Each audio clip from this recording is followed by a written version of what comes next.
been working all day, getting my ass kicked. I've been down on my luck since I was a kid. Welcome back to the basement, where it's top level content from the lower level. So, this episode today, viewer discretion is advised. We're going to talk about Albert Fish. He was sick and twisted, so this episode may not be the best for young people or people that don't want to hear very gruesome things. Very sick man, very sick individual. But let's dig on into it. So, few criminals in American history have become as infamous as Albert Fish. His crime shocked the nation during the early 20th century. Newspapers gave him nicknames such as the Gray Man and the Werewolf of, Wisteria. Mm-hmm. More than a century later, his case is still studied by criminologists and historians. This dude, man, he's something else. He's a real piece of crap. He is. So he was born in Washington in 1870. Came from a family with a history of mental illness. Again, here we go with this. Yeah. Every single time. He spent part of his childhood in institutions after his father died. And he experienced a difficult upbringing that researchers often examine when discussing his later behavior. It seems like it always goes back to that. Yes. You know, I mean, it's part of it. Yeah, it does have... We are big on mental illness with the basement here. You know, we're big on that. If you need help, go get the help you need.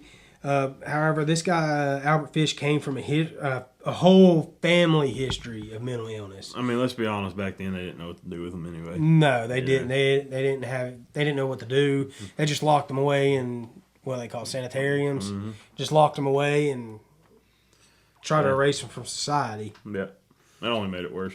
Yeah. So, criminal activity.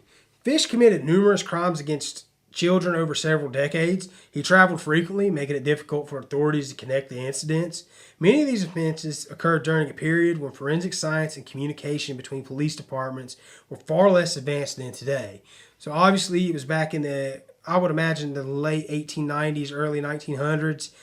So, you know, the police didn't communicate as well with other departments, would work with other departments. It would be like, this is our area, we're worried about this area and this area only. Mm-hmm. So they didn't really think about that. There was no such thing as forensic science, more or less.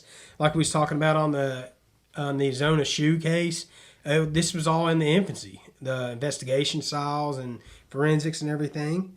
Yep. So, I mean, like you just said, they had limited coordination amongst different law enforcement agencies. Uh-huh. He appeared outwardly ordinary, which is another trait of serial killers. Right. And he avoided drawing attention to himself. So, I mean, even though he had mental illnesses, he wasn't putting himself on anybody's radar. Right. So that right there tells me that he was competent enough to know what he was doing. Right. You know. But his transient lifestyle helped him remain undetected for years. Mm-hmm. But the Grace Budd case, and it's one of the most significant cases connected to Albert Fish. Yes. And Grace Budd was a young girl, and the disappearance received widespread media attention. Mm-hmm. Years later, you know, a letter sent by Fish himself became a critical piece of evidence. And they traced the clues that led to his arrest. Now, what he did was he sent a letter to this girl's mother about what gruesome details. I'm not even going to talk about it. Yeah, we're not going to share details of the letter. If you want to look it up, you can look it up. But be careful. Be careful if you are squeamish, and I wouldn't recommend looking it up. No, don't do it. But if you want to look it up, he goes into detail what he did to this woman's daughter. Yeah, and it's probably worse than you're imagining. It's sick. Yeah. It's sick. So we got detectives follow leads connected to the letter. Fish was arrested in 1934. During questioning, he confessed to multiple crimes. His statements revealed the extent of his criminal activity and horrified both investigators and the public. So if that tells you anything, investigators back in the 1930s were dealing with the mob and mafia and executions and everything like that, and they were horrified by what Fish was telling them. Yeah, because this dude is twisted. Very much so. And his crimes were mostly against children. Yeah. So, I mean, that aspect of it right there just makes it that much worse. Yes.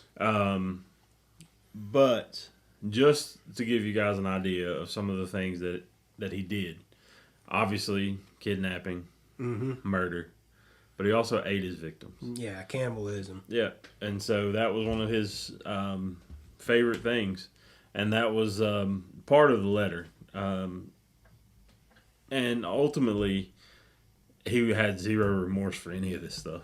Yes. Like, he would openly... he even told investigators what the best part of the human to eat was. And he said it was the buttocks, right? The buttocks, yes. Yeah. He said it reminded him of a rump roast. Yeah. Dude's got... I mean... Dude's got issues. Yeah. And, I mean, it's in graphic detail. The things you can find on the internet. Yeah. I mean, we all know about the internet, but that might be something you want to stay away from. Yeah. It's very, like I said, we're not going to share details of it. But defense attorneys argued that Fish suffered from severe mental illness, obviously. However, the central legal question was whether he was criminally responsible for his actions. And the jury ultimately found him guilty. Well, it's kind of like I said, somebody that's completely off, like, don't know what they're doing, they're not going to care enough to hide from the police because they don't know what they're doing is wrong. He did. He knew what he was doing was wrong. Yeah. To the point that he wanted to brag about it to the mother. Yeah. He was the only reason that this isn't a textbook serial killer is number one, most serial killers are not cannibals. Yeah. With the exception of a couple. Most of them kill because that's how they get off. Yeah, they get their pleasure. Yeah. And they get that sense of power. Exactly. Because they had a terrible childhood. They were probably always put down, whatever. Yeah. But anyways, so this guy, serial killers, a lot of them like to brag, like to have. I mean, that's what got BTK caught. Yeah. Because he thought he was smarter than they were. But anyways, like, he bragged about this stuff. So he wasn't criminally insane. He knew what he was doing. He knew what he was doing. So, Fish was executed in 1936. Good. His case remains one of the most notorious criminal prosecutions of the era.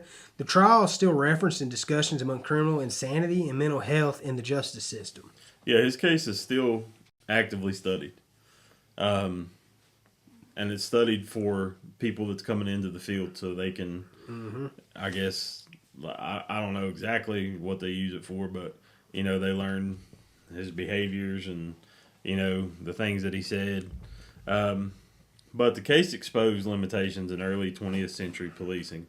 It contributed to discussions about offender profiling and forensic investigation, just like we was talking about.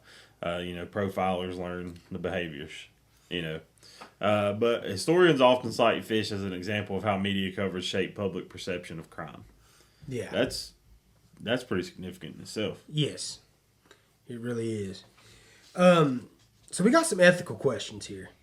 And this is for us true crime creators, content creators. I wouldn't call us exclusively a true crime content creator, but we do cover it. How should true crime creators discuss offenders without sensationalizing them? It's hard. Kind of like what we done. I'm not going to say we done a great job of it, but we let you know he's not a great person. He's a terrible person. You don't go into like, oh, this guy's a serial killer. Oh.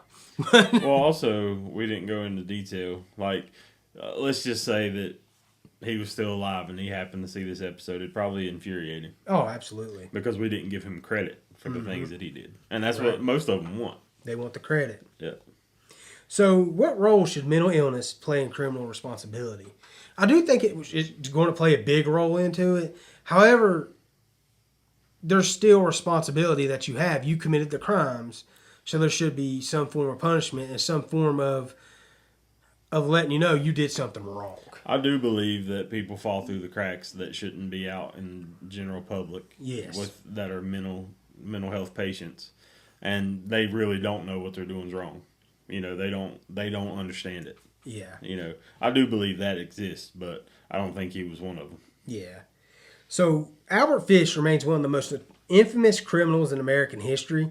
The case is remembered not because of the offender alone, but because of the victims, the investigation, and the lasting impact on criminal justice discussions.